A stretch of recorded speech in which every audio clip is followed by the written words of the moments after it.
sini abayeto kamontan nagaa keessanii jira jirtu ala kafuune sini jeera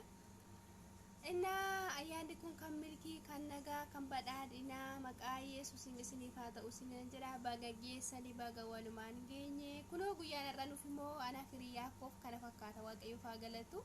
ayyaana yeroo jammaraaf dhugaa waaqayyo akkas goone dabarsine jechuudha waa baay'ee namatti toludha waaw kana isin jechuun danda'u bunnillee jira inna bunnillee asitti danfaa jira ganaa isiniin jedha baay'ee waa namatti toludha kunoo akkasittiin fataa jennee dabarsine nutillee ayyaana isiniin jedha inna warreen hawwitan yoo fedha waaqayyo ta'in waa argitu waaqayyo sin gargaara wanna hawwitan karooraaf kaayoo keessan biraan ni geessu isiniin jedha inna barri 2016 maqaa Yesuusiin bara tokkummaan Itoophiyaaf deebi'ee jaalalli namni tokkummaatiin bara itti jiraatu nuuf haa ta'u isiniin jedha waaqayyo ayyaana isaa isiniif haa baay'isu haala bakka jirtan keessaa waaqayyo harkisee isin haa baasu haala hin mijatiin keessa jiraatan illee isiniif haa mijeessu isiniin jechuun jaaladha inna haala kanaan fataa goone dabarsaa jirra isiniin jedha obboloota kooyi jirtu baay'een keessan illee haalli kan isin hin mijanne egaa waaqayyo hin mijeessa inna kanaaf jabaadhaa isiniin jedha waaqayyo haala keessan haa mijeessu haala hunduma keessan haa mijeessu jabaadhaa isiniin jedha inna akkuma argitan kunoo fataa goone bulallee kunoo qopheeffannee jira waaqayyo faa galeetu asitti immoo kunoo ixaana faarfachaa oolleedha dhugaa waaqa baay'ee jechuudha jaatittiin illee keessatti nu abboomamte har'a waan saayinaa hin galle sababiinsa yeroo baay'een iyyite yeroo nuti biddeenoo yeroo toshannu yeroo hin qabnu turre yaa waggaa har'a yeroo arganne irraa barri 2016 kun waa baay'ee gammachuu waan hundumaa fidee dhufeera waan ta'eef jabaadhaa isiniin jedha inna jaalli keenya irraa immoo kana fakkaata baay'ee nutti tolee jira har'a maaliif guyyaa gammachuuti waan ta'eedhaaf bararraa gara baraatti guyyaa ce'anidha gammachuu baannee ulfina baannee dabarree jira amma akkasumallee Itoophiyaadhaaf waan gaarii naa ta'u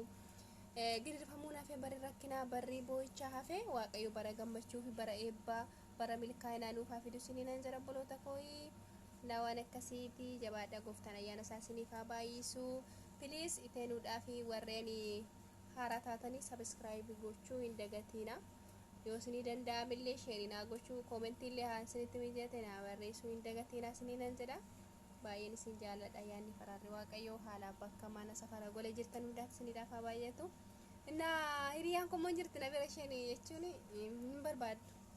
hin jaallattu yeroo isiniin jedhu viidiyootiin waraabamuu waan hin feeneefanii akkasumatti isiniif waraabe isiniin jedha inna gooftaan ayyaana isaa isiniif haa baay'isu shaaloom jabaadhaa isinii wajjin haa ta'u guyyaan guyyaa ayyaana bareedaa isinii haa ta'u kan ittiin gammaddan kan ittiin waan hundumaayyuu gaddaste waan hundumaa keessatti waaqayyo isin gargaara ayyaana isaa isinii baay'ise kan ittiin gammaddan kan ittiin ulfina waaqayyo ittiin argitan isiniif haa ta'u jechuun jaalladha inna obboloota koo baay'een isin jaalladha ayyaanni faraarri waaqayyo haalaa fi bakka safaraa mana gola jirtan hundaaf isiniif haa baay'atu inna jabaadhaa isiniin jedha Oma beeti warri galuudhaaf yaada jirtanis waaqayyo isin gargaara uma galtu warreen immoo hin karoorsine immoo waaqayyo karoora isaa keessa haa galchuuto akka galtan isiniin jedha inna jabaadha baay'een isin kabaja ayyaanni faraarri gooftaan si wajjin haa ta'u please subscribe share like comment gochuu hin dagatina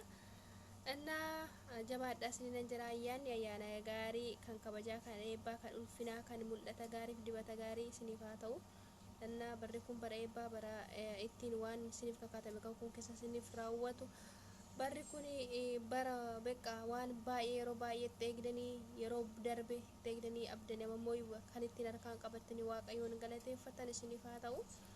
nuuf isaa ta'u hundi keenyaaf haa ta'u isiniin jedha jabaadhaa gooftaan si wajjin haa ta'u hin badina subscribe naaf godha share illee naaf godha like irra gochuu hin dagatinaa oromoo koo sinan jaaladha gooftaan si wajjin haa ta'u shaaloom